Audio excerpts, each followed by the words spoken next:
Na haya hapa ndo mambo 8 ambayo mwanaume unatakiwa kuyajua kuhusu mwanamke unapokuwa kwenye mahusiano.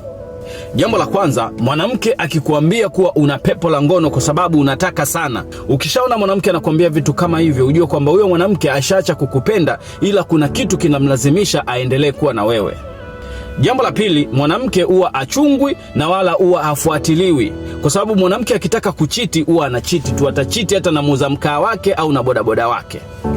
Na jambo la tatu, mwanamke anayekupenda huwa matendo yake yanaongea zaidi kuliko maneno yake. Angalia vile vitu anavyokufanyia. Jambo la 4, mwanamke akipenda huwa anakuwa yuko tayari kutoa chochote kwa ajili ya mapenzi. Kuna wakati mwingine anaweza akatoa hata ATM yake. Na jambo la 5, mwanamke huwa alazimishwi kumheshimu mwanaume. Lizingatia hili kwa sababu heshima ndio upendo kwa mwanamke. Na jambo la 6, mwanamke atakufanyia mambo kulingana na hisia alizonazo kuhusu wewe. Na jambo la 7, ukimpa nafasi ya pili mwanamke aliyekuchiti, jiandae kwa kitu chochote kile kinaweza kikatokea, kwa sababu kuchiti kwa mwanamke sio jambo la kawaida, kwa sababu mwanamke huwa anatumia hisia kuingia kwenye mapenzi. Na jambo la 8, japo sio jambo la mwisho, mwanamke anayekupenda sio yule anayekuweka kwenye status, ni yule anayekuheshimu.